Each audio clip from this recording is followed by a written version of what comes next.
श्रीमान् वेंकटनाथार्य कवितार्किः केसरी वेदांताचार्यवर्यो मे सन्निधत्तां सदाकृति रामानुजदयापात्रं ज्ञानवैराग्यभूषणं श्रीमद्वेंकटनाथार्यं वन्दे वेदान्तदेशिकं लक्ष्मीनाथसमारम्भां नादयामनमध्यमाम् अस्मत् आचार्यपर्यन्तां वन्दे गुरुपरम्पराम् यो नित्यमच्युतपदाम्बुजयुग्मरुक्मव्यामोदहस्तति तृणानि तृणाय मेने अस्मद्गुरोर्भगवतोऽस्य दैकसिन्धोः रामानुजस्य चरणौ शरणं प्रपद्ये ज्ञानानन्दमयं देवं निर्मलस्फटिकाकृतिम् आधारं सर्वविद्यानां हयग्रीवमुपास्महे यस्याभवद्भक्तजनार्तिहन्तु पितृत्वम् अन्येषु अविचार्यतूर्णम् स्तंभे अवतारदम् अनन्यलब्धं लक्ष्मीनृसिंहं शरणं प्रपद्ये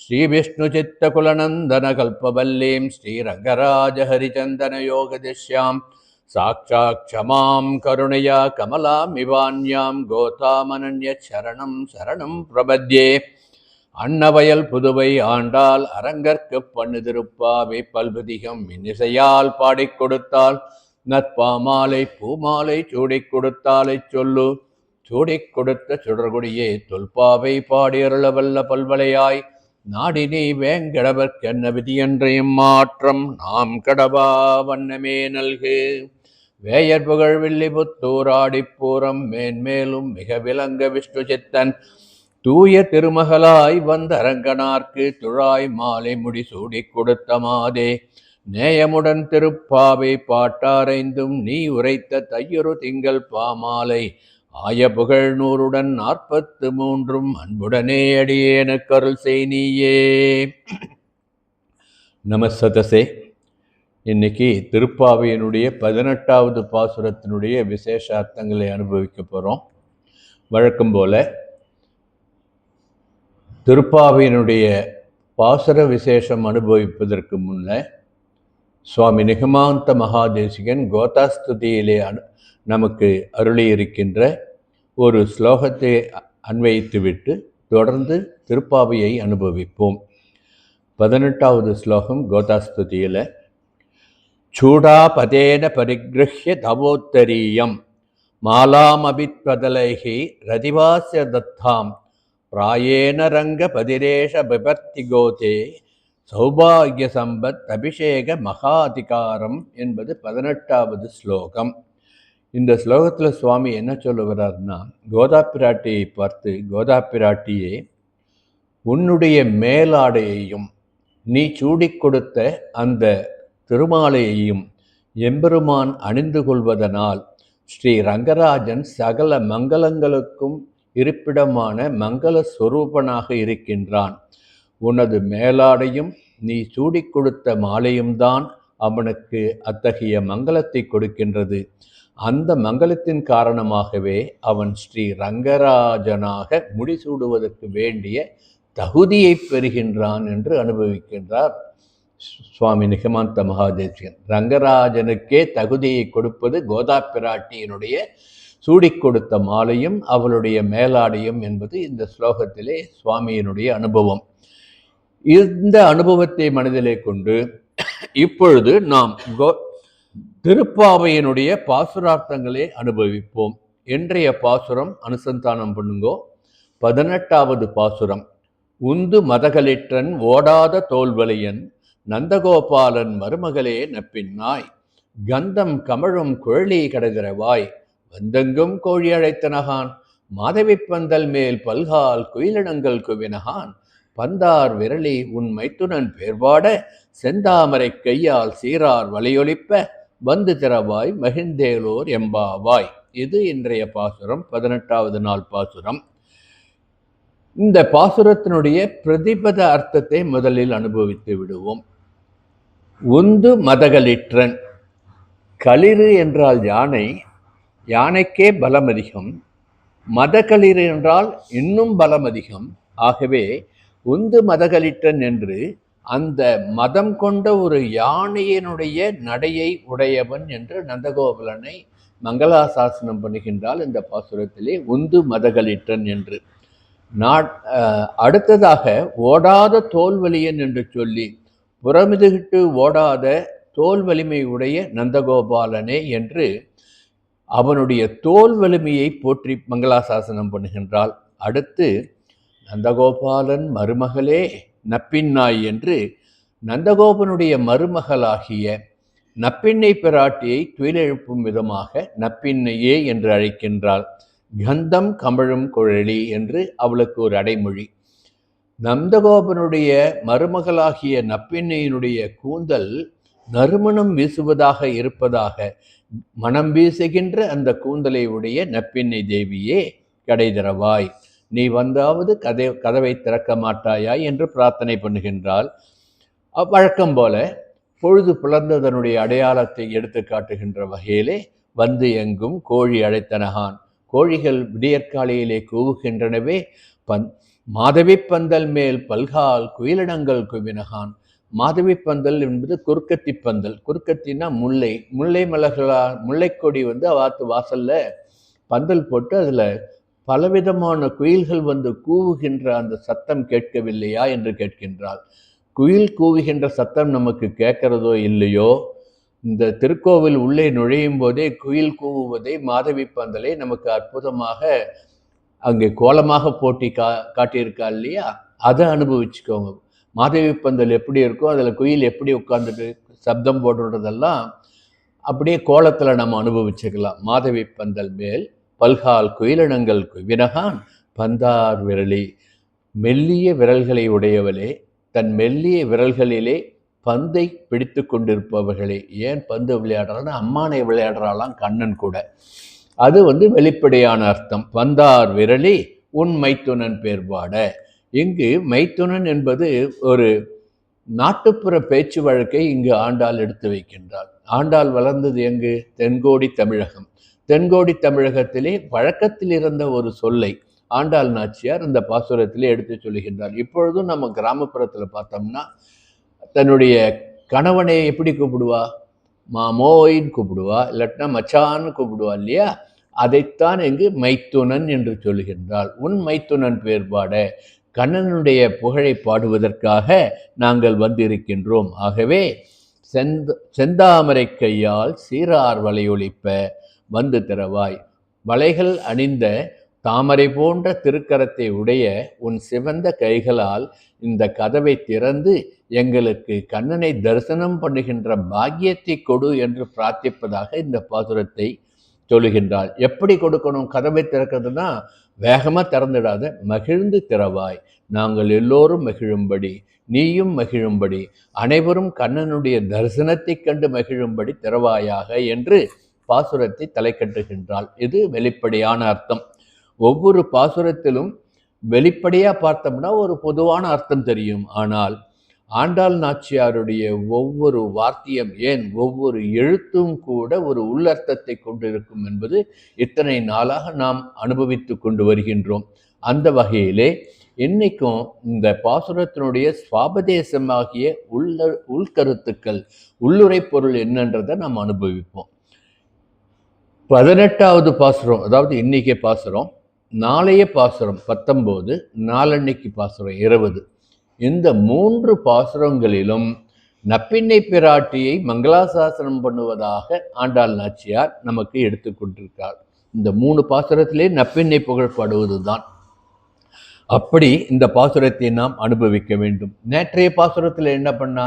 நந்தகோபாலனை எழுப்பினால், யசோதா பிராட்டியை எழுப்பினால், பலராமனை எழுப்பினால், பலராமனுடன் கண்ணனையும் எழுப்பினால் என்று அனுபவித்தோம் அல்லவா? அது ஆச்சாரிய முகமாக எம்பெருமானை அணுகுவதற்காக நந்தகோபர், யசோதா, பலராமன் என்று இவர்கள் முன்னிட்டு கண்ணனை துயிலெழுப்புவதாக நேற்று அனுபவித்தோம். அதைத் தொடர்ந்து இன்றைய பாசுரத்திலே கண்ணனுக்கு ரொம்பவும் பிரீத்தியானவள் யாரு? நப்பின்னை பிராட்டி. கண்ணனை மனம் மகிழச் செய்பவள் நப்பின்னை பிராட்டி. ஆகவே அந்த நப்பின்னை பிராட்டியை துயிலெழுப்பி கிருஷ்ணானுபவம் நாம் அடைவோம் என்று நப்பின்னையை துயிலெழுப்புவதாக இந்த பாசுரம் அமைகின்றது. இப்படி நப்பின்னையை முன்னிறுத்தி இந்த பாசுரம் சொல்லுவது ஏனென்றால் நப்பின்னையார் நீலாதேவி. நீலாதேவி தான் கிருஷ்ணாவதார காலத்திலே நப்பின்னையாக அவதாரம் பண்ணால். எம்பெருமான் ஸ்ரீமன் நாராயணன் கண்ணனாக அவதாரம் பண்ணின போது நப்பின்னையினுடைய இயல்பு என்ன? அவள் புலன்மங்கை. புலன்மங்கை என்றால் இந்திரியங்கள் அனைத்தையும் தன் கட்டுக்குள்ளே வைத்திருப்பவள், அல்லது அனைத்து சேதனங்களுடைய இந்திரியங்களை கட்டுப்படுத்துபவள் நீலாதேவி. சேதனர்களாகிய நம் இந்திரியங்கள் மட்டுமல்ல, எம்பெருமானுடைய இந்திரியங்களையும் கட்டுப்படுத்தி வசப்படுத்தக்கூடிய வல்லமை கொண்டவள் நீலாதேவி. அந்த நீலாதேவி தான் கிருஷ்ணாவதார காலத்திலே நப்பின்னை பிராட்டியாக அவதாரம் பண்ணி இருந்ததால் நப்பின்னையை முதற்கொண்டு இந்த பாசுரத்தில் மங்களாசாசனம் பண்ணி நப்பின்னை மூலம் கிருஷ்ணனை தொழுவதற்கு அழைக்கின்றாள் என்று நாம் அனுபவிக்க வேண்டும். இந்த பாசுரத்தில் இன்னும் ஒரு முக்கியமான விஷயத்தை நம்ம கவனிக்கணும். இப்போ சற்று முன்ன என்ன சொன்னேன்? நீலாதேவி தான் இந்திரியங்களுக்கு அதிபதி, இந்திரியங்களை கட்டுப்படுத்துபவள் நீலாதேவின்னு அனுபவித்தோம் இல்லையா? அப்போ இந்த பாசுரத்தில் ஆண்டாள் நாச்சியார் 5 வார்த்தைகளில் பஞ்ச இந்திரியங்களையும் சொல்லுகின்றாள் என்பதையும் அனுபவிப்போம். பஞ்ச இந்திரியங்கள் என்பது ஐம்பொறிகள் உணர்த்துகின்ற அந்த உண்மை என்னன்னா, தொடுதல் என்ற உணர்வு, அடுத்து முகர்தல் வாசனை பார்க்கறது, அடுத்து சுவைத்தல் நாவால் சுவைப்பது, கேட்டல் காதுகளால் கேட்பது, பார்த்தல் கண்களால் பார்ப்பது. இந்த 5 இந்திரியங்களுடைய விஷயங்களையும் ஆண்டாள் நாச்சியார் 5 சொற்களாக இந்த பாசுரத்திலே அமைத்து கொடுத்திருக்கின்றாள். அதுதான் இந்த பாசுரத்தினுடைய மற்றொரு சிறப்பு. பந்தார் விரலி என்று சொல்கின்றாள். பந்து மெல்லிய விரல், பந்தை கையிலே கொண்டிருக்கின்ற விரல் ஆகையினால் விரல் என்று சொல்லி தொடு உணர்ச்சியை நமக்கு எடுத்து காட்டுகின்றார். கந்தம் கமழும் குழலி என்று சொல்லி முகர் வாசனையை நமக்கு எடுத்து முகர்கின்ற அந்த உணர்வை எடுத்து காட்டுகின்றார். மைத்துனன் பேர்பாடை என்று சொல்லி சுவைத்தல் என்ற அந்த உணர்வை காட்டுகின்றார். என்ன பேர் பாடினா சுவைக்குமா என்றால், ஆமாம், எம்பெருமானுடைய பெயரை நாத்தெழும் பேர சொல்ல சொல்ல நான் இனிக்கும். நிறைய பாட்டெல்லாம் கேட்குறேன் இல்லையா? சொல்ல சொல்ல இனிக்குதடா. அது யாருக்கோ பாடினா இதை கண்ணனுக்குன்னு எடுத்துக்கோங்க இல்லையா? ஆகையினால சுவைத்தலை இங்கு எடுத்து சொல்லுகின்றால் மைத்துனன் பேர்பாடை என்று சொல்லி. அடுத்து சீரார் வளையொலிப்ப என்று சொல்லி சப்தம், வளையல் சப்தத்தை கேட்டு சப்த உணர்வை நமக்கு காட்டுகின்றால். வந்து திறவாய் மகிழ்ந்து என்று சொல்லி கதவை திறந்தால் நம்ம யாரை பார்ப்போம்? வந்து திறந்தவளை நப்பின்னையை பார்ப்போம் என்று பார்க்கின்ற உணர்வை சொல்கின்றாள். இப்படி நப்பின்னை பிராட்டி இந்திரியங்களை கட்டுப்படுத்துவல் என்பதால் ஐம்புலன்களால் நாம் அறிகின்ற உணர்வுகளை 5 சொற்களிலே ஆண்டாள் நாச்சியார் இங்கு காட்டியிருக்கின்றார் என்று ஒரு விதமாக அனுபவிக்கலாம். இது இந்த பாசுரத்துக்கு ஒரு ஏற்றம். அடுத்து ஸ்ரீ வைஷ்ணவத்தினுடைய முக்கியமான சித்தாந்தம் என்ன? திவ்ய மிதுனம் என்று சொல்லுவார்கள். திவ்ய மிதுனம்னா என்ன? பெருமாளும் பிராட்டியும் சேர்ந்து இருக்கின்ற நிலை. பெருமாளையும் பிராட்டியும் சேர்ந்து அனுபவிக்கும் பொழுதுதான் நமக்கு சகல சௌபாகியங்களையும் பெருமாள் கொடுப்பார். ஏன்னா பக்கத்துல பிராட்டி இருக்கா, அவ புருஷகாரத்தனம் பண்ணி பண்ணி பண்ணி நமக்கு எல்லா சௌக்கியங்களையும் கொடுப்பான்றதுனால அந்த திவ்ய மிதுனத்தை இங்கு அடையாளம் காட்டுகின்றாள். பெருமாளையும் பிராட்டியையும் பிரிக்கவே முடியாது என்ற ஸ்ரீ வைஷ்ணவ தத்துவத்தை இங்கு நமக்கு எடுத்து காட்டுகின்றாள். 2 பேருக்குமே எம்பெருமானுக்கு எத்தனை சக்திகள் உண்டோ, எம்பெருமானுக்கு எத்தனை பெருமைகள் உண்டோ, அத்தனை பெருமைகளும் பிராட்டிக்கு உண்டு என்பதுதான் நமது விசிஷ்டாத்வைத தத்துவத்தினுடைய பெரிய உண்மை. தென்னாச்சாரிய சம்பிரதாயம் கொஞ்சம் மாறுபட்டு இருக்கும். அவளும் நம்மளை போன்று சேதனர்களில் ஒருத்தி என்று சொல்லிவிடுவார்கள். ஆனால் நாம் அப்படி அல்ல. எம்பெருமானுக்கு சமமாக எம்பெருமானுக்கு என்னென்ன பல பெருமைகள் உண்டோ, எம்பெருமானால் என்னென்ன கொடுக்க முடியுமோ அத்தனையும் கொடுப்பால், மோட்சம் உட்பட எம்பெருமாட்டி என்பதுதான் நமது சித்தாந்தம். அதை விளக்குகின்ற வகையில்தான் இங்கு அந்த திவ்ய மிதுனத்தை நமக்கு எடுத்து காட்டுகின்ற வகையில் கண்ணனையும் நப்பின்னை பிராட்டியையும் திவ்ய மிதுனமாக இந்த பாசுரத்திலே எடுத்து காட்டுகின்றாள். இந்த ஸ்ரீ வைஷ்ணவ தத்துவமான திவ்ய மிதுனத்தை ஏகசேஷித்துவம் என்று பெரியவர்கள் சொல்லுவார்கள். ஏகசேஷித்துவம் என்றால் உபாயமும் அவர்களே, உபேயமும் அவர்களே. உபாயம் என்றால் அடைகின்ற வழி, உபேயம் என்றால் அடைகின்ற பொருள் அல்லது புருஷார்த்தம். நமக்கு வழியையும் காட்டி அடைகின்ற பொருள் என்ன என்பதையும் நமக்கு காட்டுக் கொடுப்பவர்கள் அந்த திவ்ய தம்பதிகள் என்பதனால் இந்த பாசுரத்துக்கு ஒரு ஏற்றம். ஏனென்றால் கண்ணனையும் நப்பினை பிராட்டியையும் திவ்ய தம்பதிகளாக நமக்கு எடுத்து காட்டுகின்றாள். இது ஒரு விதமான அனுபவம். இப்பொழுது பாசுரத்தினுடைய ஒவ்வொரு வரியையும் அனுபவித்து அதற்கு உண்டான சுவாபதேசம் என்ற உள்ளுரை பொருளை அனுபவிப்போம். உந்து மதகளிற்றன் என்று ஓடாத தோல்வலியன் என்றும் இந்த பாசுரத்தை தொடங்குகின்றாள். பிரதிபதம் பார்க்கும் பொழுதே உந்து மதகளிற்றன் என்பது அவனுடைய நடை அழகு, ஓடாத தோல்வலியன் என்பது நந்தகோபாலனுடைய அந்த தோல் வலிமை, வீரத்தை எடுத்து சொல்லுவதாக அனுபவித்தோம். இது பொதுவான அர்த்தம். ஆனால் 17ஆம் பாசுரத்திலே என்ன பண்ணா, அம்பரமே தண்ணீரே சோரே அறம் செய்யும் என்று சொல்லி நந்தகோபாலனுடைய தானம் பண்ணுகின்ற அந்த பெருமையை மங்களாசாசனம் பண்ணினவள் இந்த பாசுரத்திலே அவனுடைய வீரத்தை, அவனுடைய திண்மையை, அவனுடைய வல்லமையை எடுத்து சொல்லுவதாக உந்து மதகளிற்றன் ஓடாத தோல்வலியன் என்று பாசுரத்தை தொடங்குகின்றாள். இப்படி தானத்தின் பெருமையை சொன்னதோடு நிற்காமல் நந்தகோபாலனுடைய வீரத்தையும் பெருமையையும் எடுத்து சொல்லுவதாக ஒரு விதமாக அனுபவிக்கலாம். இது நந்தகோபாலனை நினைத்தால். நந்தர்களுக்கு கோபாலன் யார்? சாட்சாத் கண்ணன் தானே.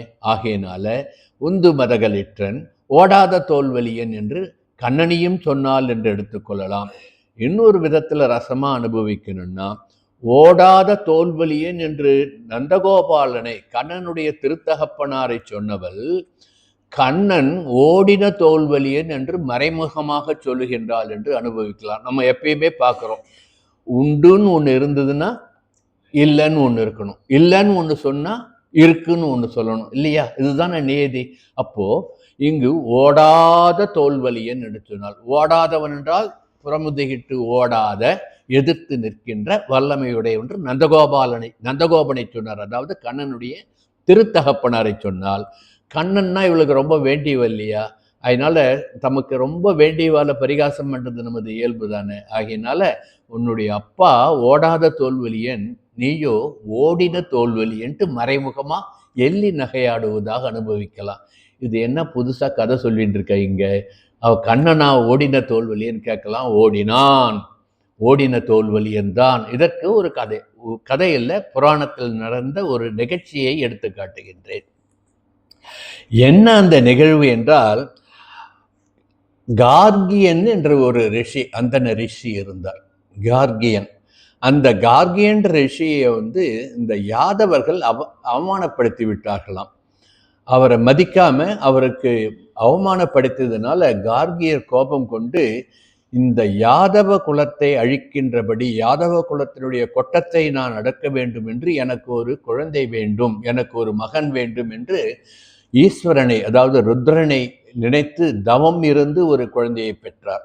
ருத்ரனும் அவ்வாறே அவனுக்கு மிகுந்த பலசாலியான ஒரு பிள்ளை வரம் கொடுத்தான். அதன்படி அந்த கார்கியனுடைய மகனுக்கு காலயவனன் என்று பெயர் வைத்தார்கள்.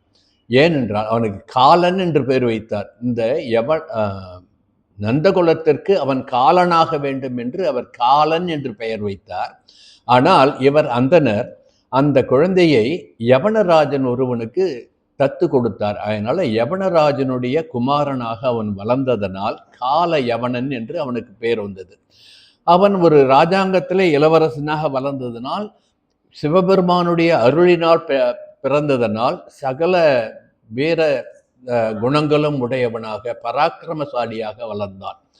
அப்பா என்ன சொல்லியிருக்கார்? இந்த யாதவ குலத்தை அழிக்க வேண்டும். ஆகினால யாதவ குலத்தினுடைய தலைவனாகிய இந்த நந்தகோபாலனை, கிருஷ்ணனை அழிக்க வேண்டும் என்று அவன் ஒரே உக்கிரமாக நினைத்து கொண்டு அந்த காலயவனன் கிருஷ்ணனை நோக்கி படையெடுத்து வருகின்றான்.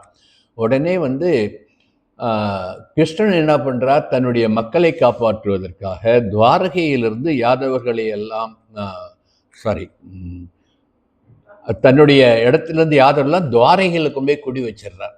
குடி வச்சுட்டு தனியாக இருக்கார் அரண்மனையில். அப்போது கால யவனன் இவரை அரண்மனையை முற்றுகையிட்ட பொழுது கிருஷ்ணன் அவனுக்கு பயந்து ஓடுவது போன்று ஓடினார். ஓடினார் ஓடினார் ஓடிக்கொண்டே இருந்தார். இப்போ இதுக்குள்ள இன்னொரு கதை. இதே சமயத்துல தேவாசுர யுத்தத்துல முசுகுந்தன் என்பவன் சிவபெருமானுடைய அருளை பெற்றவன். முசுகுந்தன் என்றால் வானரம் போன்ற முகத்தை உடையவன். முசுகுந்தன் என்பவன் குரங்கு மூஞ்சி. அவன் எப்படின்னா, சிவபெருமானும் பார்வதியும் ஏகாந்தத்தில் இருக்கும் பொழுது ஒரு குரங்காக அவன் இருந்த பொழுது, பிரகிருதியிலே குரங்காக அவன் இருந்த பொழுது வில்வத்தழையெல்லாம் பறிச்சு அவன் மேல போட்டுட்டே இருந்தானா. பார்வதிக்கு கோபம் வந்துதான், இப்படி தொந்தரவு பண்றானேன்ட்டு. ஆனா சிவபெருமான் இவன் அர்ச்சனை பண்ணுகின்றான் வில்வத்தாலேன்ட்டு அவனுக்கு அனுகிரகம் பண்ணாராம். ஆகையினால சிவபெருமானுடைய அனுகிரகம் அந்த குரங்கிற்கு கிடைத்தது. எப்படி ராமனுடைய நாமம் கேட்கும் இடத்தில் தான் நான் இருக்க வேண்டும் என்று ராமாயணத்திலே ஒரு வானரமாகிய ஆஞ்சநேயர் நினைத்து பரமபதம் கூட எனக்கு வேண்டாம் என்று நின்று விட்டாரோ, அதுபோன்று இந்த முசுகுந்தன் என்பவன் எனக்கு எந்த பலனும் வேண்டாம், எப்பொழுதும் ஈஸ்வரனை நினைத்து கொண்டிருக்கின்ற சிவபூஜை செய்கின்ற பலனை எனக்கு கொடு என்று கேட்கின்றான். அதன்படியே நீ ஒரு ராஜாவா பிறப்ப. அப்போ அவன் என்ன சொல்றான், நான் ராஜசுகத்திலே பிறந்து விட்டால் எனக்கு அந்த இந்திரிய சுகங்களிலே போய்விடுவேன், ஆகவே என் முகம் குரங்கு போலேயே இருக்கட்டும், அப்படியே கொடுக்கட்டும், அப்படியே ஆகட்டார். அதனால முசுகுந்தன் குரங்கு முகம் கொண்ட ஒரு மன்னவனாக இருந்தான். அந்த முசுகுந்தன் பராக்கிரமசாலி, ஏன்னா ஈஸ்வரனுடைய அனுகிரகத்தை பெற்றவன், பராக்கிரமசாலியாக இருந்தான். இவன் ரெண்டு விதமா சொல்றா.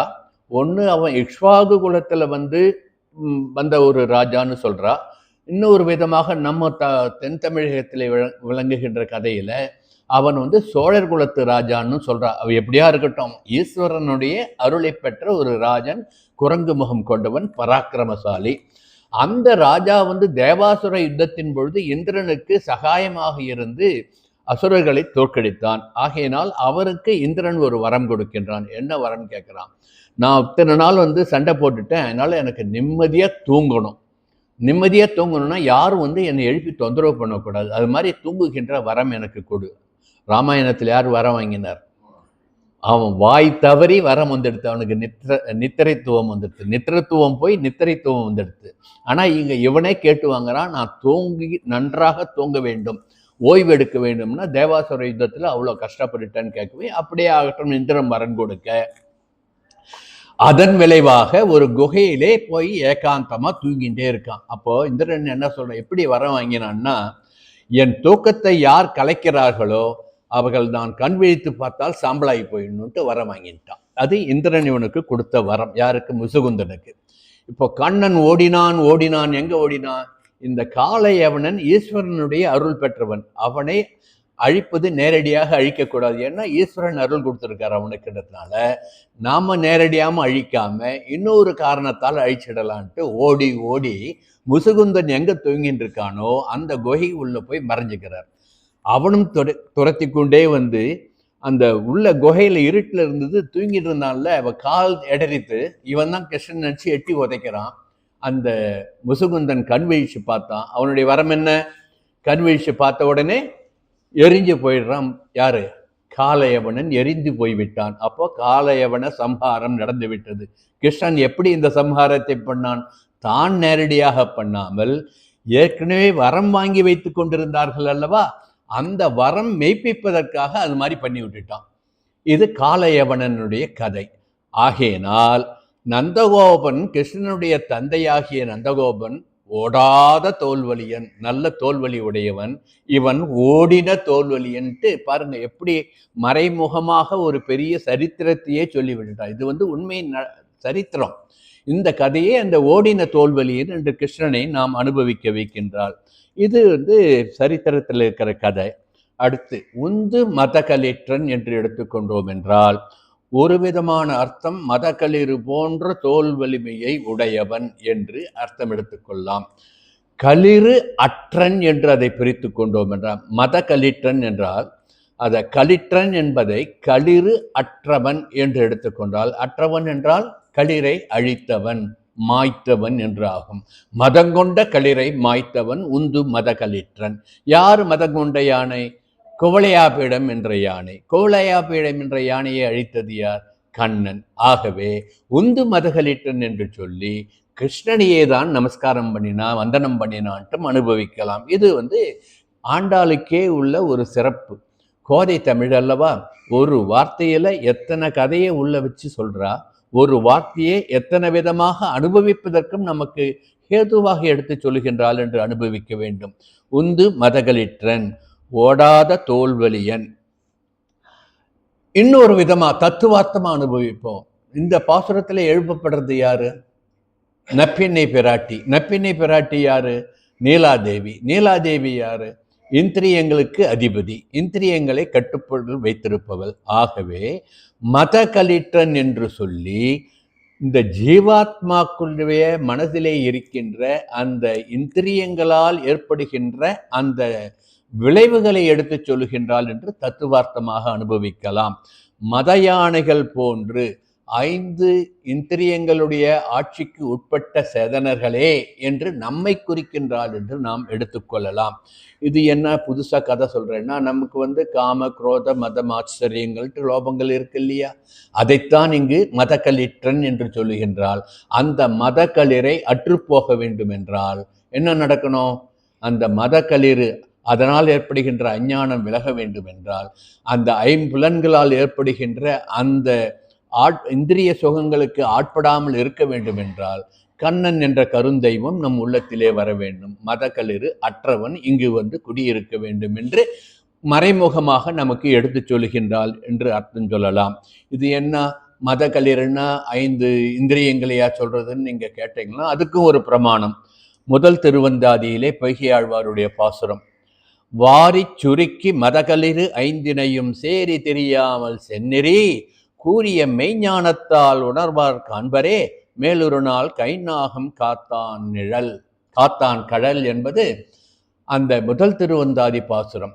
இப்படி மதகளிறுகள் போன்ற 5 புலன்களையும் அடக்கி தன்னை கட்டுப்படுத்திக் கொண்டவர்கள் யார்? ஆச்சாரியர்கள். அத்தகைய ஆச்சாரிய புருஷர்களை அணுகி தத்துவார்த்தத்தை உணர்ந்து நம்மை நாம் நெறிப்படுத்திக் கொள்ள வேண்டும் என்பதை உணர்த்துவதாக ஆச்சாரிய வந்தனமாகவும் சேதனர்களுக்கு வழிகாட்டும் விதமாகவும் ஆண்டாள் உந்து மதகளிற்றன் என்று சொல்லி இருக்கின்றாள் என்றும் நாம் அனுபவிக்கலாம். இதெல்லாம் வெவ்வேறு விதமாக ஒரே வார்த்தையை எப்படியெல்லாம் அனுபவிக்க முடியும் என்பதற்கு எடுத்துக்காட்டு. இன்னும் நிறைய சொல்லிட்டே போகலாம். ஒரு பானை சோற்றுக்கு ஒரு சோறு பதம் என்று சொல்லுவது போன்று ஒரு சில நிகழ்வுகளை மட்டும் இங்கு அடிக்கோடிட்டு காட்டினேன். மற்றவற்றை உங்கள் மனசுல எப்படியெல்லாம் அனுபவிக்கணும்னு நினைக்கிறீங்களோ அப்படி வாசித்து வாசித்து கேட்டு கேட்டு அனுபவிக்க வேண்டும் என்று பிரார்த்திக்கின்றேன். அடுத்த வரி என்ன சொல்றார்? நந்தகோபாலன் மருமகளே நப்பின்னாய் கந்தம் கமழும் குழலி என்று நப்பின்னையை அழைக்கின்றாள். ஏன் நந்தகோபாலன் மருமகள்? இந்த நப்பின்னை யாருன்னா நந்தகோபாலனுடைய தமக்கையா தங்கையா? தமக்கையினுடைய பொண்ணு. அந்த பொண்ணு தான் நப்பின்னை. அந்த நப்பின்னை தான் என்னை நீ மணக்க வேண்டும் என்றால் 7 காளைகளை அடக்க வேண்டும் என்று இந்த கிருஷ்ண காளைக்கு ஒரு உத்தரவு போட்டாள். ஏன்னா இந்திரியங்களுக்கு அதிபதி அல்லவா, அதன்படிதான் 7 காளைகளை அடக்கி நப்பின்னியை இவன் கல்யாணம் பண்ணின்றான்றது நமக்கு தெரியும் இல்லையா, கிருஷ்ண கதையில படிக்கிறோம் இல்லையா. ஆகவே நந்தகோபாலன் மருமகளே, அந்த நப்பின்னை நந்தகோபாலனுடைய மகன் யாரு? வளர்த்த மகன். வளர்த்த மகன் கண்ணன். கண்ணனை மணந்தவள் யார்? நப்பின்னை. ஆகவே நந்தகோபாலனுடைய மருமகளே என்று அழைக்கின்றார். இது ஒரு விதமான அனுபவம். பிராட்டியை முன்னிட்டு கொண்டுதான் நாம் எம்பெருமானை அடைய முடியும் என்பதையும் நந்தகோபாலன் மருமகளே நப்பின்னாய் என்று சொல்லி பிராட்டி மூலம் பிராட்டியை புருஷகாரியாக கொண்டு பெருமாளுடைய அனுபவத்தை பெற வேண்டும் என்று நமக்கு காட்டுகின்றாள் என்று அர்த்தம் எடுத்துக்கொள்ள வேண்டும். இந்த நப்பின்னையை பற்றி, ஏன்னா நப்பின்னையை பற்றி 3 பாசுரங்களில் சொல்லுகின்றாள். நாளைக்கு பாசுரம், அதுக்கு அடுத்த நாள் பாசுரம். அதனால இன்னைக்கே நப்பின்னை யாருன்றதை சொல்லிடுறேன். அந்த அனுபவத்திலேயே நாளைய பாசுரத்தையும் அதுக்கு அடுத்த நாள் பாசுரத்தையும் அனுபவிக்கலாம். பரமபதத்திலே மகாலட்சுமியாக, வராக அவதாரத்திலே பூமி பிராட்டியாக, கிருஷ்ணாவதார காலத்திலே கண்ணனுக்கு மனைவியாக வந்தவள் நீலாதேவியாகிய லக்ஷ்மி ஸ்வரூபமாகிய அந்த தேவி. இவள் யசோதையனுடைய அண்ணனாகிய கும்பனுடைய மகள். யசோதையனுடைய அண்ணன் ஒரு பக்கம் உறவு, நந்தகோபருடைய தமக்கை மகன் என்று ஒரு பக்கமுடைய உறவு. ஒன்றுக்குள்ள ஒன்று உறவா இருக்கா இல்லையா? அப்படி கும்பனின் மகளாக நப்பின்னியாக கிருஷ்ணாவதார காலத்திலே நீலாதேவி அவதாரம் பண்ணினாள். மாயனையே மாய மயக்குகளால் மயக்குகின்றவள் நீலாதேவி என்று அனுபவித்தோம். ஏனென்றால் நீலாதேவி தான் இந்திரியங்களுக்கு அதிபதி. ஆகினால் எம்பெருமானையும் தன் கடைக்கண் பார்வையாலேயே அடக்கி விடுகின்ற வல்லமை கொண்டவள் என்று அனுபவிக்க வேண்டும். ஆகையினால்தான் அந்த கண்ணனை எமக்கு தர வேண்டும் என்றால் இந்த நப்பிண்ணை தேவியினுடைய கடைக்கண் பார்வை கண்ணன் மீது பட வேண்டும். அப்பொழுதுதான் கண்ணன் அதிலே மயங்கி நம்மையும் பார்ப்பான் என்று ஆண்டாள் நாச்சியார் நப்பிண்ணியை துணைக்கு அழைக்கின்றாள் என்று சொல்லுகின்றாள். இதைத்தானே தன்னுடைய தகப்பனார் நப்பிண்ணியை எப்படி பாராட்டி பாடியிருக்காருன்னு நினச்சி பார்த்துட்டு உடனே நப்பிண்ணியை இந்த பாசுரத்துலையும் இன்னும் 2 பாசுரத்தில் 3 இடத்துல மங்களாசாசனம் பண்றார். பெரியாழ்வார் நப்பிண்ணியை எப்படி மங்களாசாசனம் பண்ணார்? பெரியாழ்வாரா இல்லை, நீராட்டத்தில் நப்பிண்ணை காணில் சிரிக்கும் மாணிக்கமே என் மணியேன்னு சொல்கிறோம் இல்லையா? நப்பிண்ணியை பார்த்தா கிருஷ்ணனுக்கு ஒரு மயக்கம் வந்துடுறது இல்லையா? அதனால இப்போ நப்பிண்ணியை நம்ம எழுப்பிட்டோம்னா கிருஷ்ணன் நம்மக்கிட்ட வந்துடுவான்னு நினச்சிட்டு நப்பிண்ணை காணில் சிரிக்கும் மாணிக்கமே என் மணியே என்று கிருஷ்ணனை அழைப்பதற்காக நப்பிண்ணியை முன்னிறுத்துகின்றாள் என்றும் அனுபவிக்கலாம். நீலாதேவி எம்பெருமானுக்கே போக மயக்கங்களை தருபவள், அவள்தான் இந்திரிய மயக்கங்களை கொடுப்பவள் என்று அனுபவித்தபடி நப்பிண்ணை பிராட்டியை நாம் சரணடைந்து விட்டால் தன் கடைக்கண் பார்வையாலே கண்ணனை நம் பக்கம் திருப்பி விடுவாள் என்று அவளை முன்னிறுத்துகின்றாள். கந்தம் கமழும் குழலி என்று ஆகவேதான் அவளுக்கு ஒரு பெருமையை சொல்லுகின்றாள். எத்தகைய மனமுடைய கூந்தல் உன்னுடைய கூந்தல். உடனே பாண்டியன் திருவிளையாடல்ல கூந்தலுக்கு மனம் இருக்கான்னு கேட்டதெல்லாம் நினைச்சுக்காதீங்க. இவருடைய கூந்தல் நறுமணமுள்ள கூந்தல் என்று கந்தம் கமழும் குழலி என்று சொல்லுகின்றாள். வைஷ்ணவ சம்பிரதாயத்திலே நாம் புருஷகார பூதை என்று தாயாரை சொல்லுவோம். இங்கு நப்பிண்ணியை தாயாராக நினைத்து நாம் அனுபவிப்போம். தாயார் என்று சொல்லுகின்ற பொழுது உகார ஸ்வரூபி தாயார். நான் என்னால் இப்போ நம்ம ஏதாவது ஒன்று எழுதுறதுன்னா என்ன பண்ணுறா, முதல்ல ஊன்னு எழுதுறோமா இல்லையா? ஊ என்று எழுதுறதுன்னா என்னன்னா பிள்ளையார் சுழின்ட்டு இப்போ நம்ம எல்லாரும் நினச்சிட்டு இருக்கோம். தாயாரை தான் ஊன் உகாரத்தை சொல்லுவதாக ஊன் நம்ம நினச்சிட்டு எழுதுகிறோம். தாயாரை முன்னிட்டு ஒரு காரியம் தொடங்கினோம் என்றால் எம்பெருமானுடைய கடாட்சம் கிடைக்கப்பெறும். அதனால அந்த காரியம் நல்லபடியாக முடியும் தான் எது ஆரம்பித்தாலும் மேலே ஊன்னு அதை பிள்ளையார் சொல்லின்னு நம்ம சொல்லிக்கிறோம். எப்படி வேணாலும் அனுபவிச்சுக்கோங்க. அது தாயாரை நினைத்து எழுதப்படுகின்ற உகார ஸ்வரூபி. உகாரமாகிய தாயார் லக்ஷ்மியை குறிக்கின்றது. ஆகவே என்று எழுதி எல்லா காரியத்தையும் தொடக்கின்றோம். இப்போ புருஷகார போதை. புருஷகார போதைன்னா நமக்காக எம்பெருமானிடம் பரிந்து சிபாரிசு பண்ணுகின்றவள். இதைத்தான் சுவாமி தேசிகன் எப்படி சொல்லியிருக்கான்றதையும் அனுபவிக்கணும். இன்னமுதில் பிறந்தால் இதம் கேட்க உரைத்த பிரான். இன்னமுதில் பிறந்தால் இதம் கேட்க உரைத்த பிரான் துவயச்சொருக்களை சொல்லுவாள். தாயார் தான் எம்பெருமானுக்கு இதமாக நம்மளுடைய கோரிக்கைகளை எடுத்து சொல்லுவாள். இன்னமுதத்து அமுதால் இறங்கும் திருநாரணனே என்று அதிகார சங்கிரகத்திலே ஒரு பாசுரத்திலே சொல்லுவாள். ஆக எம்பெருமானுக்கு நம்மை பற்றி எடுத்து சொல்லுபவளும் தாயார். இன்னமுத திருமகள் என்று இவரை முன்னிட்டு எம்பெருமான் திருவடிகளை அடைகின்றனே என்று அந்த குரு பரம்பரையிலே அனுபவித்தோம் அல்லவா? லக்ஷ்மிநாத சமாரம்பாம். ஆக ஆச்சாரியனாக இருந்து நமக்காக எம்பெருமானிடம் பரிந்து பேசுபவள். ஆகவேதான் இவள் புருஷகார பூதை என்று நாம் அனுபவிக்கலாம். இன்னொரு விதமாக அனுபவிக்கலாம். தாயாருக்கு ஒரு திருநாமம் என்ன? கமலா என்று ஒரு திருநாமம் இருக்கின்றது. கமலா என்பது 3 எழுத்துக்கள். கா மா லா. ககாரம் என்பது பகவானை குறிக்கின்றது. மகாரம் என்றது கா பகவான். மா என்பது ஜீவாத்மாக்களாகிய நாம். கா மா. லா என்பது கொடுத்து வாங்கிறது. லா லா லா என்பது லா தான ஆதானே என்று சொல்லுவார்கள். தானம் பண்ணுகின்றது. நான் ஒரு பொருளை உங்ககிட்ட கொடுத்து உங்ககிட்ட இருந்து ஒரு பொருளை வாங்குறது. இது ஏன் இங்க லா வச்சா கமலா பேர்லன்னா, ஜீவாத்மாக்களாகிய நம்மை பெருமாள்கிட்ட கொடுத்து பெருமாளை நம்மகிட்ட கொடுக்கிறாளாம். இப்படி கொடுக்கல் வாங்கல் செய்பவள் என்பதனால் இவள் புருஷகார பூதை கமலா என்று நாம் அனுபவிக்க வேண்டும். இப்படி இந்த புருஷகார பூதை என்றால் புருஷகாரம்னா என்னன்னு அடுத்தது பார்க்கணும். புருஷன்னா சகலத்தையும் கொடுப்பவன், கேட்டதையும் கொடுப்பவன், கேட்காததையும் கொடுப்பவன் என்று அர்த்தமாகும். புரு பகு ஷனோதீதி புருஷகா என்று இதற்கு யுத்பத்தி சொல்லுவார்கள். அதாவது பதங்களை பிரித்து அனுபவிக்க கொடுப்பார்கள். வந்து கேட்பவர்களுடைய பாபங்களை எல்லாம் தொலைத்துவிட்டு கேட்டதையும் கொடுப்பான், கேட்காதையும் கொடுப்பான், அவன்தான் புருஷன், அவன்தான் புருஷோத்தமன் என்று வேதம் பாராட்டுகின்றது. ஆனால் பகவான் எதிர நாம் போய் நிற்கும் பொழுது பகவானுக்கு முதல்ல அவன் கண்ணில் படுறது எது? அவனுக்கு ஒரு கண்ணு சூரியன், ஒரு கண்ணு சந்திரன்ட்டு கீழெல்லாம் அனுபவிச்சோம் இல்லையா? அப்போ அந்த கோப பார்வை, இந்த கோப பார்வை எதனால் நம்ம மேல படுறது?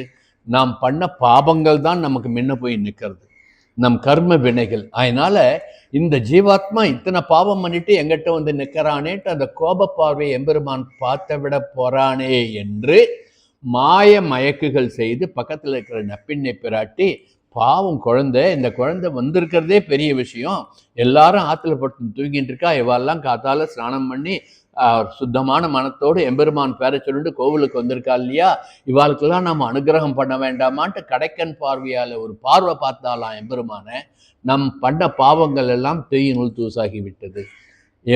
பிராட்டியினுடைய பார்வையினால் எம்பெருமான் அந்த பார்வை நம் மீது கொண்ட கோபமான பார்வையை மறைத்து ஹிதமான பார்வையாக, நமக்கு கருணை சுரைக்கின்ற பார்வையாக மாற்றி நமக்கு எல்லா சௌகரியங்களும் பண்ணி கொடுக்கும்படி அருள் பெறச் செய்கின்றாள் நற்பின்னை. ஆகையினால்தான் நற்பின்னை பிராட்டியை இங்கு ஆண்டாள் நாச்சியார் எடுத்து காட்டுகின்றார். இப்படி பகவான் ஏன் நம்மகிட்ட கோபம் கொள்றான்னா, பகவான் என்ன பண்ணான்? சாஸ்திரங்களே நமக்கு கொடுத்தான். ஒருத்தருக்கும் இந்த ஸ்வதர்மம் இது, இதை அனுஷ்டானம் பண்ணுங்கள் என்று சொன்னான். அதை அனுஷ்டானம் பண்ணுறது கிடையாது, சாஸ்திரத்தை மதிக்கிறது கிடையாதுன்றது பொழுது பாபங்கள் செய்கின்றவர்கள் ஆகின்றோம். ஆகையினால் கோபம் கொள்கின்றான். இருந்தாலும் தெரிந்தோ தெரியாமலோ ஒரு முறை நாராயணா என்று உன் பெயரை சொல்லிவிட்டானே, நாராயணா என்று நீ இருக்கும் ஊரை சொல்லிவிட்டானே என்று பகவானிடம் பரிந்து பேசி நமக்காக யாதானம் பண்ணி நம்மை அவனிடம் கொடுத்து அவனை நம்மிடம் கொடுக்கின்ற இந்த பண்டமாற்று வேலையை செய்கின்றதனால் இந்த கமலாவாகிய மகாலட்சுமி நப்பின்னை ஆகிய இந்த கிருஷ்ணாவதார காலத்திலே வந்து நமக்கு அருள் புரிகின்றாள் என்பதை உணர்த்துவதற்காக நப்பின்னையை துயில் எழுப்புவதாக இந்த பாசுரத்தை அமைத்தாள் என்று நாம் பார்க்கலாம். இதுக்கு நம்ம சாதாரணமாக இது தத்துவ விளக்கம். இதை சாதாரணமாக நம்ம தினம் அனுபவிக்கின்ற ஒரு யதார்த்தமான ஒரு விஷயத்தை மனசில் வச்சு பார்த்தோம்னா இந்த தத்துவத்தினுடைய அந்த எவ்வளோ ஆழமானது என்பது நமக்கு தெரிய வரும். லோகாயுதமாக நாம் என்ன பண்ணியிருக்கோம்? ஒரு சமுதாயம் என்று ஒன்று இருந்ததுன்னா சில சட்டங்களை போடுறோம். சட்டங்கள் போட்டால் இதை செய்யணும், இதை செய்யக்கூடாதுன்னு வரையறை பண்ணுறோம். அந்த செய்யக்கூடாததை செய்தால் தண்டனைன்னு சொல்கிறோம், செய்ய வேண்டியதை செய்யாவிட்டாலும் தண்டனைன்னு கொடுக்குறோம். நமக்கு ஒரு சாதாரண லோகத்துக்கே இத்தனை வேலை பண்ணும் பொழுது சர்வ லோகங்களையும் நியமிக்கின்றானே அவன். சாஸ்திரங்கள் என்ற சட்டங்களை நமக்கு கொடுத்தான். அந்த சாஸ்திரங்கள் மூலம் இதை செய், இதை செய்யாதே என்று நமக்கு அறிவுறுத்தினான். அதை நாம் மீறுகின்ற பொழுது அவனுக்கு கோபம் வருமா வராதா? தண்டனை கொடுப்பானா மாட்டானா? ஆகையினால்தான் நாம் போய் நிற்கும் பொழுது கோபப்பார்வை வருகின்றது எம்பிரானுக்கு. இருந்தாலும் சட்டத்திலே ஒரு இடம் இருக்கு இல்லையா, மன்னித்து விடுங்கள், மன்னித்து விடுங்கள்ட்டு இவன் பண்ண பாவங்களை எல்லாம் மன்னித்து இவனுக்கு அனுகிரகம் பண்ணுங்கள் என்று நமக்காக எம்பெருமானிடம் தாயார் பரிந்து பேசுகின்றாள். அந்த தாயார் தான் இந்த கிருஷ்ணாவதார காலத்திலே நப்பின்னையாக வந்திருக்கின்றாள். அவள்தான் புருஷகார பூதை என்று நாம் அனுபவிக்க வேண்டும். ஆகையினால் தான் இந்த தாயாரை முன்னிறுத்தி சொல்லுகின்றாள், நப்பின்னையாக முன்னிறுத்தி சொல்லுகின்றாள் என்று நாம் அனுபவிக்க வேண்டும். இன்னொரு விஷயம் பார்க்கலாம். தாயார் பக்கத்தில் இருந்தான்னா எம்பெருமான் எப்பயுமே சம்ஹாரம் பண்ணவே மாட்டார். தாயார் இல்லாத காலத்தெல்லாம் பாருங்க சம்ஹாரம் நடக்கும். உதாரணத்துக்கு எடுத்துக்கொள்ளுங்க, ராமாயணத்தை எடுத்துப்போம். ராமாயணத்தில் பிராட்டி பக்கத்தில் இருந்தபோது எல்லாருக்கும் ரட்சணம் தான். பிராட்டியினுடைய திருமேனியே தீண்டினான் அந்த தேவேந்திரனுடைய பிள்ளை, காக்காசுரனாக வந்தான், திருமேனியே தீண்டினான். அவனுக்கும் ரட்சகம் பண்ணினான், மன்னித்தான், ஒரு தண்டனை மட்டும் கொடுத்தான், ஒரு கண்ணு போச்சு அவனுக்கு. இல்லையா? ஆக ஏன் காரணம், பிராட்டி அந்த காகம் போனா போதுன்ட்டு அதுக்கு காலில் விழ கூட தெரியலையாம். திருவடியில வந்து நேரா விழலையாம், தலைகீழ விழுந்தது. திருப்பி வச்சு இந்த குழந்தைக்கு அனுகிரகம் பண்ணுனா, தனக்கு தீமை பண்ணினவனையும் மன்னித்து அனுகிரகம் பண்ணுவது பிராட்டியினுடைய குணம். அதைத்தான் காக்காசுர வித்தாந்தத்திலே நாம், ஜெயந்தன் என்பது அவனுடைய பெயர். அவன் இந்திரனுடைய பிள்ளை. சீதா பிராட்டியினுடைய திருமேனி அழகிலே லயித்து அவளை தீண்ட முயற்சி பண்ணான். அவனையும் மன்னித்தால் காக்காசுரனுக்கு எம்பெருமான் வந்து ஒரு துரும்பால் அவன் கண்ணை மட்டும்தான் கிளறி விட்டார். இப்படி சீதை பக்கத்திலே இருந்ததால், சீதை யார்? மகாலட்சுமி ஸ்வரூபம். அங்கு வதம் நடக்கவில்லை. அதே மாதிரி வாலி வதம் எப்போ நடந்தது? சீதா பிராட்டி இல்லாத போது நடந்தது.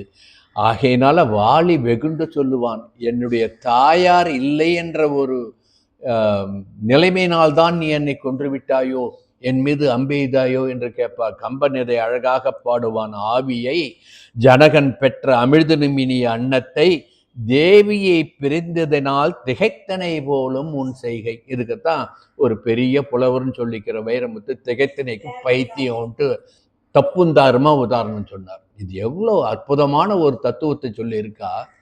தான் இப்படி வந்து குதர்க்கம் பேசுகிறவா நாட்டில் இருந்துகிட்டே இருப்பா. பெருமானே அவனை மன்னிக்கட்டும்.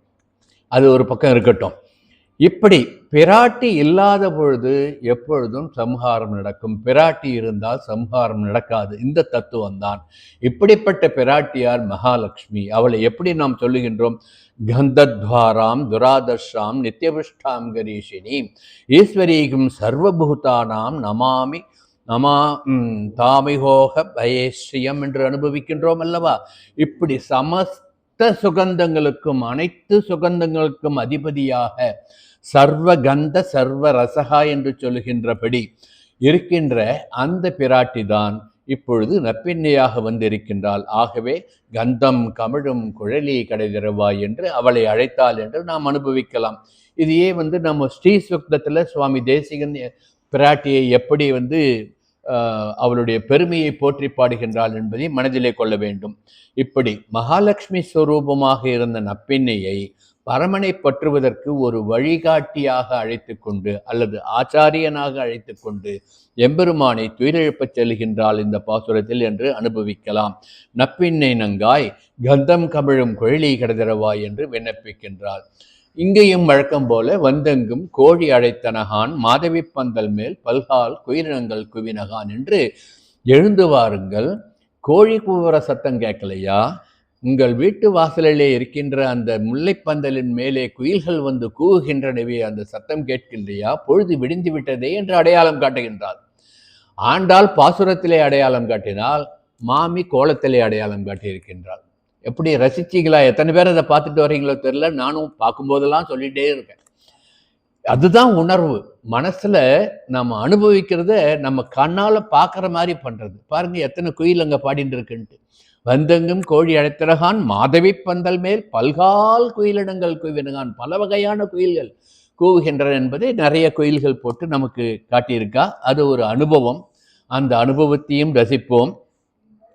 வந்தெங்கும் கோழி அழைத்தனகான் என்று சொல்லி இந்த பொழுது விடிந்ததன் அடையாளமாக கோழி கூவுவதையும் குயில்கள் பாடுவதையும் எடுத்து காட்டுகின்றாள். இதை பெரிய திருமொழியிலே ஒரு பாசுரத்திலே திருமங்கை ஆழ்வார் அனுபவித்திருப்பார். கோழி கூவும் என்னும்மால் தோழி நான் என் செய்கேன் ஆழிவண்ணர் வரும்பொழுதாயிற்று கோழி கூவென்னும் மால். மால் மால் மால்னே சொல்றார். அந்த மால் வருகின்ற நேரம் என்று கோவி கூவிட்டாம். கோவி கூழ் மால். மால் என்றால் மாயன் மணிவண்ணன். அவன் வருகின்ற நேரம் என்று பிராத பொழுது, அந்த பிராத காலையிலே எழுந்து அந்த கோவி கூவர சத்திரத்தை ஆண்டாள் மட்டும் அனுபவிக்கவில்லை, திருமங்கை மன்னன் அனுபவித்ததையும் நாம் மனதிலே கொள்ளுவோம். கோழி அழைப்பதன் முன்னம் குடைந்து நீராடுவான் போந்தோம் என்று நாச்சியார் திருமொழியிலே ஆண்டாளே சொல்லியிருப்பாள். அதே மாதிரி கொத்தலர்காவில் மணித்தடம் கண்படை கொள்ளும் இளங்குயிலே என் தத்துவனை வர கூறுகிற்றையாகில் தலையல்லால் கைமாறலனே என்று நாச்சியார் திருமொழியிலே இன்னொரு பாசுரத்தில் சொல்லுவார். இப்படி கோழி கூவுவது விடியற்காலை பொழுதினுடைய அடையாளத்தை எடுத்து சொல்கின்றாள். அதைத்தான் இங்கு வந்து எங்கும் கோழி அழைத்தனகான் என்று சொல்லி இருக்கின்றாள் என்று ஆழ்வார்களுடைய பாசுரங்களில் எப்படி மங்களாசாசனம் பண்ணியிருக்கின்றாள் என்பதை நினைத்து கொண்டும், ஆண்டாளே நாச்சியார் திருமொழியில் எப்படி சொல்லியிருக்கின்றாள் என்பதை நினைத்து கொண்டும் எந்த பாசுர வரியை நாம் அனுபவிப்போம். இப்போ தத்துவத்துக்கு போவோம். நம்ம எப்பயுமே ஒவ்வொரு விஷயத்திலையும் ஒரு பொதுவான அர்த்தம், ஒரு உள்ளுரை அர்த்தம், அப்புறம் தத்துவ அர்த்தம் என்று பார்க்கின்றோம். இதுல என்ன தத்துவம்? ஸ்ரீ வைஷ்ணவர்னா யாரு? ஸ்ரீ வைஷ்ணவர்கள் நாரை போல, கொக்கு போல, ஸ்ரீ வைஷ்ணவர்கள் கோழி போல, ஸ்ரீ வைஷ்ணவர்கள் உப்பை போல, ஸ்ரீ வைஷ்ணவர்கள் ஊமையை போல, இதெல்லாம் பெரியவா சொல்லுவா. இதை வியாக்கியான கர்த்தாக்கள் இப்படிலாம் வியாக்கியானம் பண்ணி வச்சிருக்கா. பெரிய ஸ்ரீ வைஷ்ணவர்கள் நாரை போலன்னா என்ன? கொக்குக்கு ஒன்றே மதி, எம்பெருமான் ஒருவனையே சிந்தையில் கொண்டவர்கள், அவன் ஒருவன் தான், பிற தெய்வம் இல்லை என்ற அந்த பரம வைராகியத்துடன் ஒரு பரம நம்பிக்கையுடன் இருப்பவர்கள் என்பதனால் நாரையை போல என்றார்கள். கோழி போலன்னா, கோழி என்ன பண்ணும்? குப்பையை கிளறிண்டே இருக்கும். அது மாதிரி சாஸ்திரங்களையும் மற்ற வேத உபனிஷதங்களையும் கிளறி அனுபவித்துக் கொண்டிருப்பார்கள் ஸ்ரீ வைஷ்ணவர்கள் என்று சொல்லுகின்றார்கள். அடுத்து உப்பை போல என்றால் கைங்கரியத்திலே உப்பு தண்ணீரில் எப்படி கரையுமோ அது போன்று கரைந்து போய்விடுவார்கள். கைங்கரியம் பண்ணுவதிலேயே கரைந்து போய்விடுவார்கள் வைஷ்ணவர்கள் என்று சொல்லுவார்கள். அடுத்து ஊமையை போல என்று சொல்லி, ஊமையை போன்றவன் என்றால் அகந்தை ஆணவம் ஆகியவற்றை விலக்கி வைத்து விடுவார்கள். ஆகவேதான் நாம் என்ன சொல்றோம் வைஷ்ணவத்தை பரிபாஷையில, ஒருத்தர் பார்க்கும்போது அடியேன் அடியேன் தாசன், அடியேன் ராமானுஜ தாசன், அடியேன் அடியேன் அடியேன்னு சொல்றோமே. அடியேன்னு ஏன் சொல்றோம்? நம்மை தாழ்த்தி கொண்டு பாகவதர்களை உயர்த்தி சொல்லுகிறோம். அடியாக்கும் அடியாக்கும் அடியாக்கும் அடியேன் என்றார் ஆழ்வார். ஆகையினால் ஊமையை போல என்று வியாக்கியானம் பண்ணுவார்கள் பெரியவர்கள். அப்படிப்பட்ட ஒரு நிலைமையை இந்த வந்தெங்கும் கோழி அழைத்தனகான் என்று இந்த தத்துவத்தை எல்லாற்றையும் இந்த கோழி அழைத்தன என்ற ஒரு வார்த்தையில சொல்லி வைத்து விட்டால் ஆண்டாள் என்று அனுபவிக்கலாம். அடுத்து இன்னொரு தத்துவம் பார்ப்போம். பந்தார் விரலி உன் மைத்துனன் பேர்பாட. வெளிப்படையான அர்த்தம் என்ன பண்ணா? இவ அம்மானை விளையாட்டு, பந்து விளையாடிட்டு இருந்தா கிருஷ்ணன் கூட, பந்தை போட்டு பந்தை வாங்கி, பந்தை போட்டு பந்தை வாங்கின்ட்டு. இப்போ இதை வேறு விதமாக தத்துவமாக அனுபவிப்போம். என்ன தத்துவம்? மாதவி பந்தல், மாதவி என்று இங்கு சொல்லுகின்றது ஆண்டாளை குறிக்கின்றது. ஆண்டாள் நாச்சியாரை குறிப்பதாக எடுத்துக்கொள்ள வேண்டும். மாதவியும் மாதவ பிரியாம் என்று நாம் அனுபவிக்கின்றோம் இல்லையா சுக்தத்துல. ஆகையினால பூசுக்தம் வாசிக்கிறோம் இல்லையா, பூசுக்தத்துல ஆண்டாள் எப்படி சொல்றா? பூமாதேவிய மாதவியும் மாதவ பிரியாம் என்று சொல்லுகின்றாள். அந்த மாதவி என்று வேதத்தில் சொன்னதை இங்கு மாதவி பந்தல் என்று சொன்னான்னு ஒரு விதமாக அனுபவிக்கலாம். பந்தார் விரலி உன் மைத்துனன் பேர்பாட. ஏனென்றால் நப்பெண்ணை கையில ஒரு கையில கண்ணனை பிடிச்சிட்டு இருக்கா, ஒரு கையில பந்து பிடிச்சிட்டு இருக்கா, பந்து விளையாடுறாளாம். இந்த ஒரு கையில் கண்ணனை பிடித்து கொண்ட அழகை நாளைய பாசுரத்தில் அனுபவிப்போம். நாளைய பாசுரத்துல கிடந்த கோலத்தை அனுபவிப்போம். நாளைய பாசுரம் இங்கு கண்ணனை ஒரு கையில் பிடித்திருக்கின்றாள் என்றால் அகாரஸ்வரூபனாகிய எம்பெருமானை கையிலே கொண்டிருக்கின்றால் எடுத்துக்கொள்ள வேண்டும். அகாரம். நப்பின்னையார் மகாலட்சுமி உகாரம் நடுவில் இருக்கா. இன்னொரு கையில மகாரம் வரணும், ஜீவாத்மாக்கள் இருக்கணும். ஜீவாத்மாக்கள் தான் பந்து. இந்த பூலோகத்தில் இருக்கின்ற ஜீவாத்மாக்களை ஒரு பந்து போல தன் கையில வைத்துக்கொண்டு இந்த பந்தை கிருஷ்ணன் கையில இப்படி போடுற. அப்படின்னா என்ன அர்த்தம்? கமலான்றதுக்கு அர்த்தம் பார்த்தோம் இல்லையா, வாங்கி கொடுக்கறது, கொடுத்து வாங்கறதுன்ட்டு.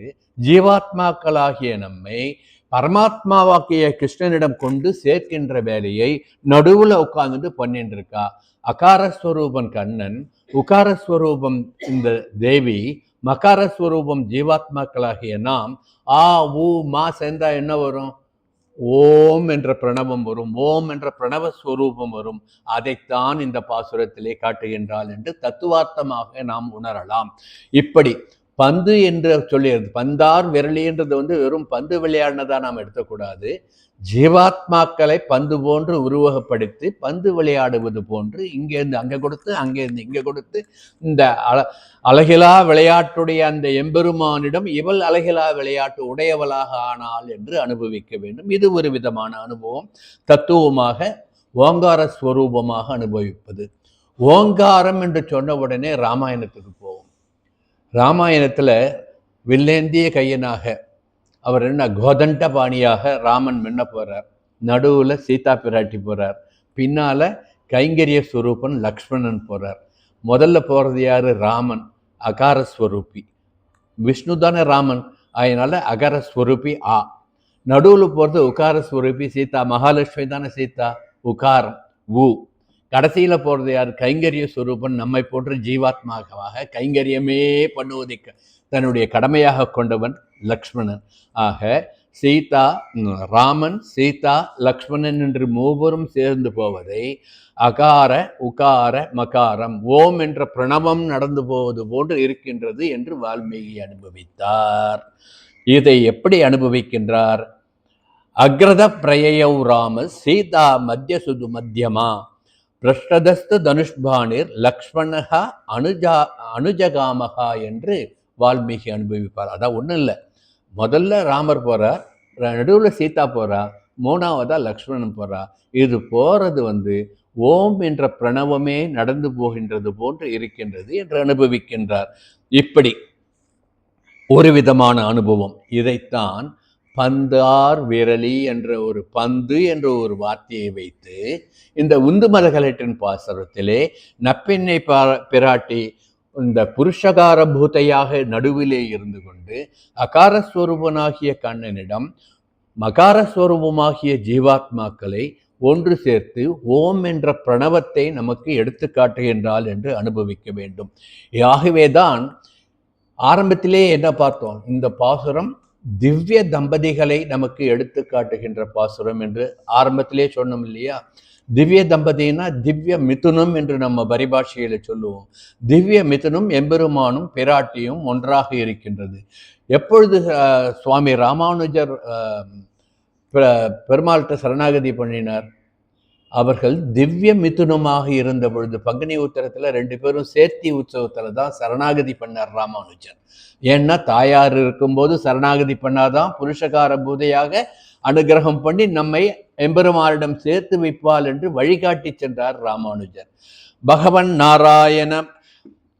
நாராயணாபி மதானுரூபஸ்வரூப ரூப குண விபவ ஐஸ்வர்ய சீலாத்யனபதிக அதிசய அசங்கேய கல்யாண குணகணாம் பத்மவனாலயாம் பகவதீம் ஸ்ரீயம் தேவீம் நித்யானபாயினீம் நிரவத்யாம் தேவதேவ திவ்ய மகிஷீம் அகில ஜகன்மாதரம் அஸ்மன்மாதரம் அசரண்ய சரண்யாம் அனன்ய சரண சரணமகம் பிரபத்யேட்டு சரணாகதி கத்தியத்துல சொன்னார் அல்லவா ராமானுஜர். பந்தார் விரலி யார்கிட்ட சரணம் பண்ணார்? அனன்ய சரண சரணமகம் பிரபத்யேன்ட்டு அகில ஜெகன்மாதரம் அஸ்மன் மாதரம் அனன்ய சரண்யாம் என்று சரணாகதி பண்ணார் அல்லவா? யார்கிட்ட? தாயார்கிட்ட. தாயார்கிட்ட சரணாகதி பண்ணி எம்பெருமானை சரணாகதி பண்ண வேண்டும் என்று அடையாளம் காட்டினார் அல்லவா? அதைத்தான் இங்கு பந்தார் விரலி உன் மைத்துனன் பேர்வாட என்று ஆண்டாள் நாச்சியார் நமக்கு எடுத்து காட்டுகின்றார். நாம் அனுபவிக்க வேண்டும். இது ஒரு விதமான அனுபவம். இப்படி மைத்துனன் என்று சொல்வதற்கு முதலே சொன்னேன். மைத்துனன் என்று இங்கு உன் மைத்துனன் என்று கண்ணனை சொல்லுகின்றாள். யாருடைய மைத்துனன்? நப்பின்னியுடைய மைத்துனன். அதற்கு தான் இந்த நாட்டுப்புற வழக்கு. இவள் தன்னை இடைச்சியாகவும் ஆயர்பாடி தான் இருக்கின்ற அந்த ஸ்ரீவில்லிபுத்தூரியை இடைச்சேரியாகவும் நினைத்து கொண்டுதானே நோன்பு நோட்டதாக அனுபவித்தோம் அவதாரிகையில். ஆகையினால் அந்த நாட்டுப்புற பேச்சு வழக்கை தன்னுடைய பாடல்ல ஏதாவது ஒரு விதத்துல எடுத்து காட்டுறான். நாட்டுப்புற பேச்சு வழக்கு எப்படி? கணவனை மாமா என்று கூப்பிடுறது அல்லது மச்சான் கூப்பிடுறது ஒரு வழக்கத்தில் இருக்கிறதுனால மைத்துனன் என்று, மச்சான் என்பதை மைத்துனன் என்று எடுத்து காட்டினாள் என்று உன் மைத்துனனாகிய உன் கணவனாகிய கண்ணனுடைய பேர்பாட நாங்கள் வந்திருக்கின்றோம். பந்தார் விரலி நப்பின்னாய் நீ உன் வலையில் குழுந்த எனக்கு கதவை திறந்து கண்ணனை எமக்கு காட்டு என்று மகிழ்ச்சியுடன் நாங்கள் அனுபவிக்கின்றோம் என்று கேட்கின்றாள் என்று அனுபவிக்க வேண்டும். இப்படி பாசுரத்தினுடைய பொதுவான அர்த்தம். இந்த பாசுரத்தினுடைய இன்னொரு சிறப்பு விசேஷம் என்னன்னா, ராமானுஜருக்கு ரொம்பவும் பிரியமான பாசுரம். அனுபவித்து ராமானுஜர் அனுபவித்த பாசுரம். எப்படி இந்த அந்த மாதவி பந்தல்ன உடனே மாதவி பந்தலை இங்க போட்டு காட்டினாலோ அது மாதிரி ராமானுஜர் இந்த பாசுரத்தினுடைய ஆழமான அர்த்தத்தை மனத்திலேயே வாங்கிட்டு இருந்ததுனால அது என்ன நடந்ததுன்றதை சொல்றேன். ராமானுஜர் தினமும் உஞ்ச விருத்தி பண்ணி தான் தன்னுடைய காலத்தை அதாவது தன்னுடைய ஆகாரத்தை எடுத்துக்கொண்டவர். உஞ்சவிருத்தின்னா தனக்கு அன்றைக்கு என்ன தேவையோ அதை மட்டும் நல்ல சத்வகுணம் மிகுந்தவர்கள் இல்லங்களிலே பிட்சையாக, பிச்சை கிடையாது, பிட்சை வேறு பிச்சை வேறு. பிச்சை என்பது இகழ்ச்சியோடு தன் கீழானவர்களுக்கு கொடுப்பது. பிட்சை என்பது நமக்கு மேலானவர்களுக்கு கொடுக்கின்ற தானம்ட்டு ஏற்கனவே ஒரு தடவை பார்த்தோம். அந்த பிட்சை பிச்சை என்றையும் எடுத்துக்காட்டி ராவணனுக்கு இன்று போய் நாளை வா என்று ராமன் வந்து பிச்சை கொடுத்தான். ஏன் பிச்சை கொடுத்தான்? பிட்சை கேட்டு வந்து அன்று ஏமாற்றினாய் என் பத்தினியை, அந்த கபட வேடதாரியே உனக்கு நான் இருக்கு பிச்சை கொடுக்கின்றேன் என்று சொன்னான்ட்டு அனுபவிச்சோம் இல்லையா? அதெல்லாம் அப்படியே மனசுல அப்படியே ஓட்டி பாருங்க. ஓட்டினா இங்க ராமானுஜர் வந்து தினமும் ஒவ்வொரு கிரகமா போயிட்டு பிட்சை என்று அதை அமுது செய்வாராம். அப்போ அவருடைய வழக்கம் திருப்பாவையை அனுசந்தானம் பண்ணிக்கொண்டேதான் போவாராம். திருப்பாவையில் அவ்வளவு ஈடுபாடு ராமானுஜருக்கு. திருப்பாவையை அனுசந்தானம் பண்ணுவதனால் பெருமானுடைய புகழ், அதுவும் கோதா பிராட்டி நமக்கு கொடுத்தது. கோதா பிராட்டி பூமி பிராட்டியுடைய அம்சாவதாரம் ஆகையினால் கோதா பிராட்டி பிராட்டியே கொடுத்த அந்த பாசுரங்களை சேவிக்கின்ற பொழுது காலில் வந்து பாதரட்சை, அதாவது செருப்புன்னு நம்ம சாதாரணமாக சொல்கிறோம் இல்லையா, பாதரட்சைன்னு பெரியவா சொல்லுவா. அந்த பாதரட்சை கூட அணிந்துக்காமல் வெறுங்காலோட தான் நடந்து போவாராம் பிட்சை வாங்க போகும்பொழுது. அப்படி போகும்பொழுது தன்னுடைய ஆச்சாரியனாகிய பெரிய நம்பியாத்துக்கு போகிறார். பெரிய நம்பியாத்துக்கு போகும்பொழுது கரெக்டாக இந்த 18வது பாசுரம் வருது. உந்து மதகளிட்டன் ஓடாத தோல்வலி என்ற பாசுரத்தை சேவிச்சுட்டு வாசல்ல நிற்கிறார். அங்கு கதவை திறந்து கொண்டு அத்துழாய் என்ற அந்த பெரிய நம்பி சுவாமியுடைய பெண் குழந்தை கைவலை குலுங்க கதவை திறக்கிறார். இங்க பாசுரத்துல என்ன சொன்னா, தாமரை போன்ற உன் கைகள் இருக்கிற வலைகள் குலுங்குகின்றபடி கதவை திறவாய் நப்பேனேன்னு கேட்டா இல்லையா? இவர் அந்த பாசுரத்தை அனுசந்தானம் பண்ணிட்டே போறார். அத்துழாய் அப்படியே கதவை திறக்கிறா. சின்ன குழந்தை, அழகான குழந்தை, கோதா பிராட்டி நப்பிண்ணையை போன்று இருக்கின்றா. அப்படி கதவை திறக்கும் பொழுது அவை கை வலைகள் குலுங்குகின்றது.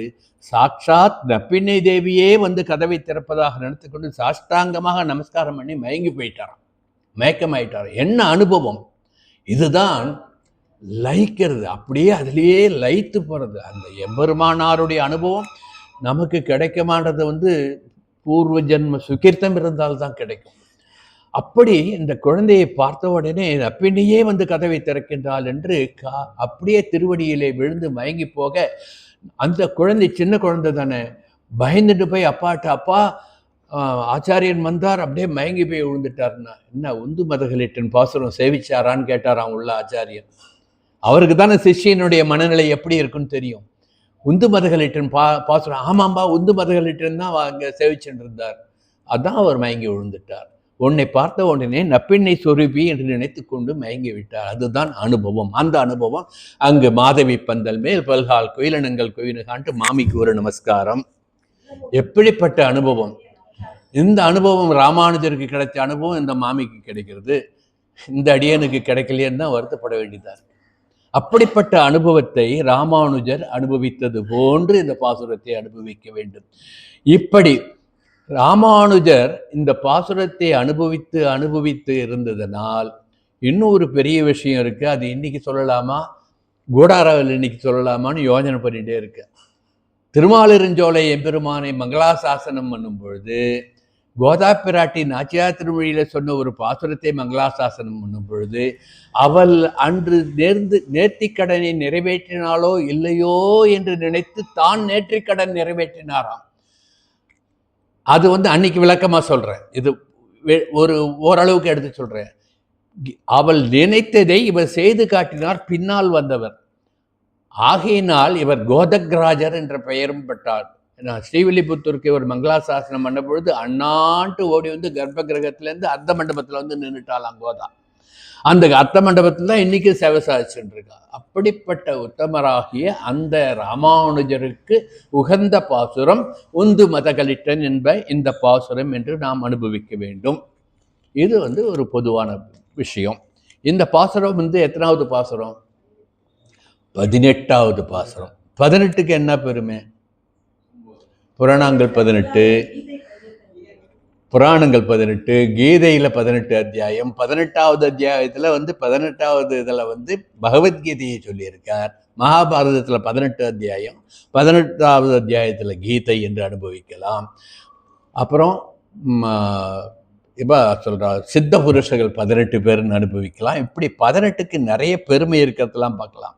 ராமாயணத்தை எடுத்துட்டோம்னா 18வது சர்க்கத்தில் தான் ராமனுடைய அவதாரம் நடந்தது. அயோத்தியா காண்டத்தில் பார்த்தோம்னா 18வது சர்க்கத்தில் தான் ராமன் கானகம் போகின்ற நிகழ்வு நடந்தது. சுந்தரகாண்டத்தில் 18வது சர்க்கத்தில் தான் ஹனுமான் சீதையை அந்த அசோகவனத்தில் முதல்ல பார்க்கிறார். யுத்த காண்டத்தில் 18வது சர்க்கத்தில் தான் விபீஷண சரணாகதி நடந்தது. இப்படி பாரத போர் நடந்தது 18 நாட்கள். பகவத்கீதையினுடைய அத்தியாயங்கள் 18. அந்த 18வது அத்தியாயத்திலே கீதோபதேசம் 18வது அத்தியாயம், புராணங்கள் 18, சாஸ்தாவினுடைய படிகள். ஏன்னா இப்போ எல்லாரும் சாஸ்தாவுக்கு இந்த மாதம் போயிட்டு இருக்கா இல்லையா, அதையும் நினைச்சுப்போம். சாஸ்தாவினுடைய படிகள் 18. ஆடிப்பெருக்கு என்று நாம் கிருஷி ஆரம்பிப்பது, கிருஷின்ற விவசாயத்தை ஆரம்பிப்பது ஆடிப்பெருக்கு 18வது நாளில் ஆரம்பிக்கிறோம். இப்படி 18க்கு இவ்வளோ பெருமையோடு நிறுத்திடலாமா? ராமானுஜர் எத்தனை தடவை போனார் உபதேசம் வாங்கிறதுக்கு? 18 முறை போய் 18வது முறை தான் அவருக்கு உபதேசம் கிடைத்தது. சரி, இது ஒன்று. இப்போ அண்ணா சொல்லிட்டார் 18னா 8 1ன்னார். 8 1 எவ்வளவு? 9. 9வது திதியில பிறந்தவன் யார்? ராமர். ராமர் பிறந்தது 9வது நவமி திதியில. 18 8 1 9. அப்போ நவமி திதி நமக்கு ராமனை கொடுத்தது. ராமர் பிறந்த நட்சத்திரம் என்ன? புனர்பூசம். நிருசிம்மனுடைய நட்சத்திரம் என்ன? சுவாதி. ஆகினால இப்போ நம்ம இப்போ நரசிம்மரையும் ராமரையும் எப்படி அனுபவிக்கலாம்? ராகவ சிம்மமாக அனுபவிப்போம்ட்டு சுவாதியும் புனர்பூசமும் சேர்ந்து நமக்கு ராகவ சிம்மமாக நரசிம்மன் காட்சி கொடுக்கின்றார். ராமனையும் நினைப்போம், நிருசிம்மனையும் நினைப்போம். ஆக 18க்கு பெருமை. இன்னொரு பெருமை, புனர்பூசம் சுவாதி நட்சத்திரங்கள். அது பாருங்க நீங்க பஞ்சாங்கத்துல அன்னைக்கு மரண யோகம் இருக்காது. இன்னொரு பெருமை, திங்கட்கிழமையில புனர்பூசம் சுவாதி திருவோணம் இந்த 3 நட்சத்திரம் வந்ததுனால் திங்கக்கிழமையா இருக்கணும், அன்னைக்கு சுவாதி நட்சத்திரமா இருக்கணும், இல்லாட்டினா திருவோண நட்சத்திரமா இருக்கணும், இல்லாட்டினா புனர்பூசமா. இந்த 3 நட்சத்திரத்துல எந்த திங்கட்கிழமை வருகின்றதோ அந்த திங்கட்கிழமையில முழுவதும் அமிர்த யோகமாக இருக்கும். நீங்க அப்படியே பார்த்துக்கோங்க. எப்ப ஒவ்வொரு சுவாதிக்கும் இந்த திங்கக்கிழமையில வரதான்னு பாருங்க. திங்கக்கிழமையில் வந்ததுன்னா அன்னைக்கு முழுவதும் அமிர்த யோகமாக இருக்கும். இதுதான் என்ன, எம்பெருமானுடைய அவதார நட்சத்திரங்கள் இல்லையா, அதுக்கு அத்தகைய பெருமைகள். இப்படி 18 நம்ம சம்பிரதாயத்திலே ஒன்றுக்குள்ள ஒன்றா பிணைந்து இருப்பதனால் எம்பெருமானையும் பிராட்டியும் திவ்ய மிதுனமாக நமக்கு எடுத்து காட்டுவதற்காக இந்த 18வது பாசுரத்திலே இந்த திவ்ய மிதுனத்தை நப்பின்னையையும் கண்ணனையும் நமக்கு எடுத்து காட்டினால் ஆண்டாள் என்று அனுபவத்தில் கொண்டு இந்த அளவிலே இந்த பாசுரத்தினுடைய சுவாபதேச அர்த்தத்தை பூர்த்தி பண்ணுகின்றேன். ஆண்டாள் திருவடிகளே சரணம். கவிதார்க்கிக சிம்மாய கல்யாண குணசாலினே ஸ்ரீமதே வெங்கடேசாய வேதாந்த குரவே நமஹ.